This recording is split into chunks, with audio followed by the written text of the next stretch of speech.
Hey, what's up guys, welcome back to another video, and today I'm going to be reacting to what if the Confederacy reunited today.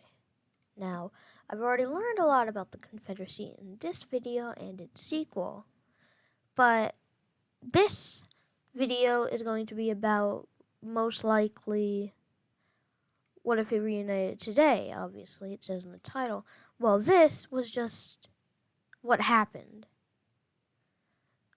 And this video will probably be like this video, which is what I've been reacting to like the past month. So without further ado, let's get into it.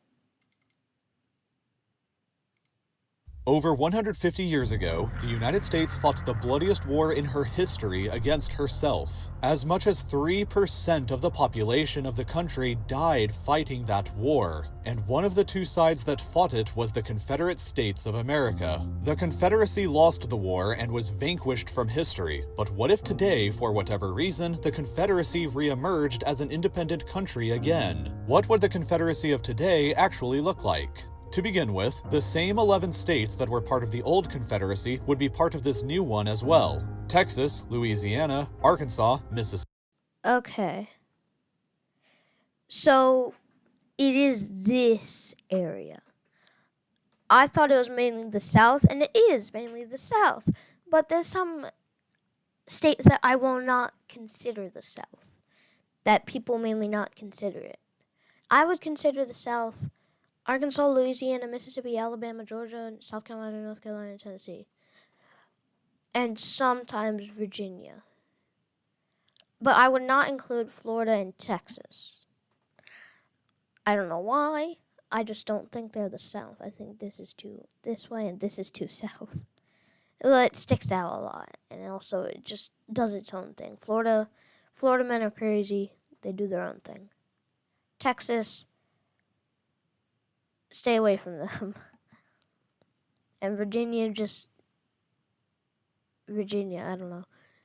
Confederacy would be part of this new one as well. Texas, Louisiana, Arkansas, Mississippi, Alabama, Georgia, Florida, Tennessee, South Carolina, North Carolina, and Virginia. The Confederate population of today would be over 104 million people. Oh, wow. Well, okay. That's reasonable because obviously Texas and Florida would carry it. Probably also Georgia, North Carolina, and other big population states. Hold on. Which ones are... Oh, wow. 4 states here are in the top 10. This is second, this is third, and this is ninth, and this is 10th. No, wait, no. Wait, no. Second, third, 8th, 9th. That's 10. Wow. Which is fascinating when you consider that the population of the Confederacy in 1861 was just over 9 million people. I remember that from the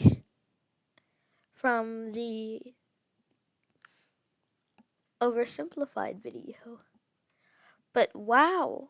I mean, really only 5 million people because all the other ones were slaves, right? Or was it 4 million that were free? 4 or 5 million that were free. I don't remember which one. But majority of the population was slaves. Over 11 times less than it would be today. Slavery was, of course, a central element of the old Confederacy. 39% of the population in 1861 were slaves, which means that the free... Oh, wow. So it was around 4 million, I'm pretty sure, then.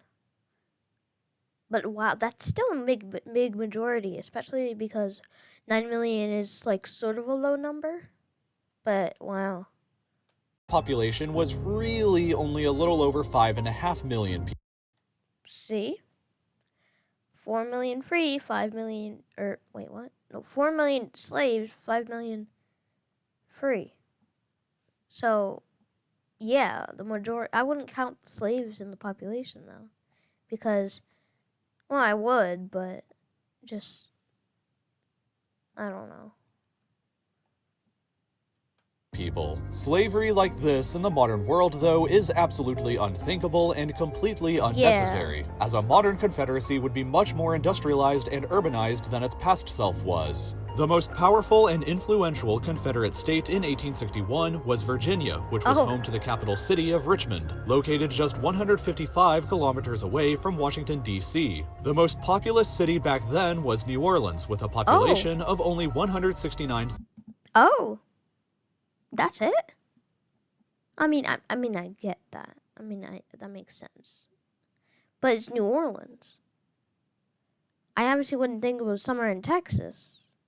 Or Florida. What about Atlanta? What's Atlanta? Huh.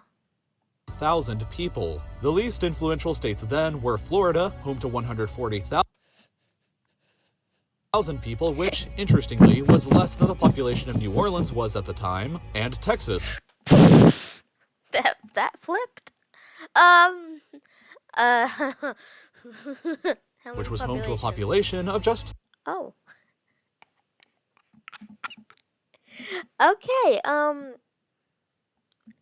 the most least influential states. Florida and Texas. You don't hear that nowadays. Mainly because they're both in the top 3 most populous states in the entire country. Texas, around 29 million, and Florida, around 21 million people. Second and third. But, wow. 604,000 people. The Confederacy of today, however, would be wildly different. Virginia would be only the 5th most populous state, while Texas and Florida would be the most populous and most powerful states. Texas especially would dominate the modern Confederacy. Houston would be the largest city in the country instead of New Orleans, and 6 out of 10 of the largest cities in the country would all be located inside of Texas, while the others would be scattered around a few. Okay, so Tennessee. Where's Atlanta? How populated is Atlanta? I actually don't know. I'll have to look that up. Huh.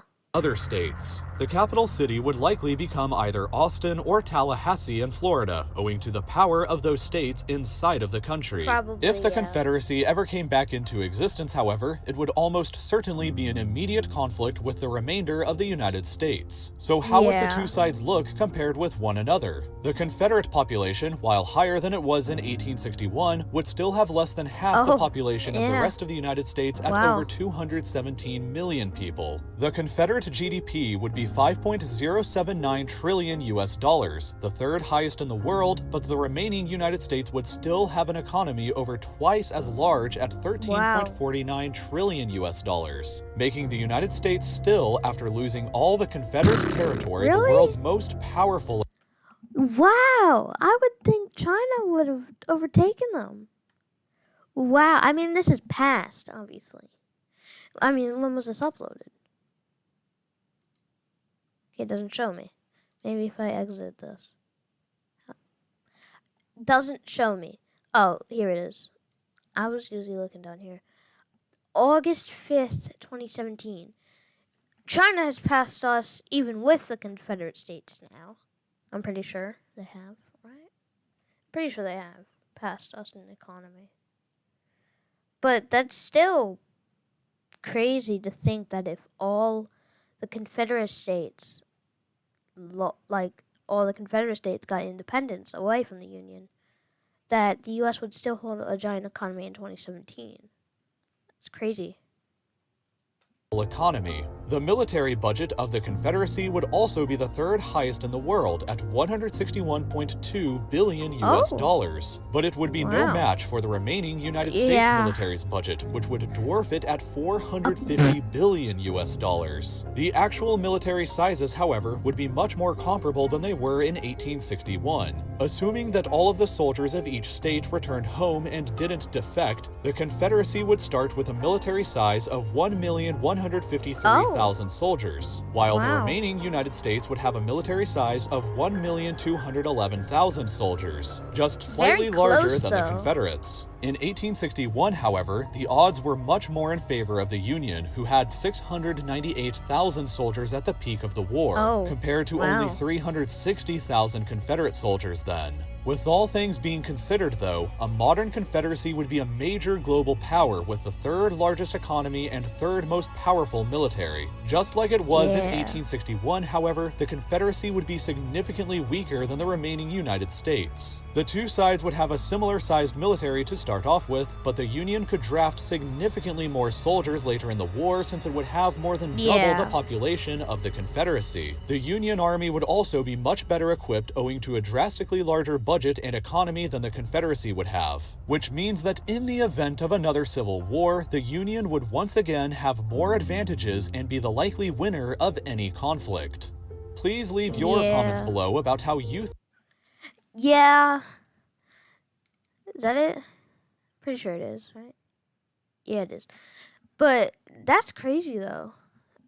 That even with the Confederacy, like, getting independence, the Union, the remaining U.S. states would still have, like, a big economy, military, a lot. Anyways, guys, I hope you enjoyed me reacting to this. Definitely go watch the original video down in the description.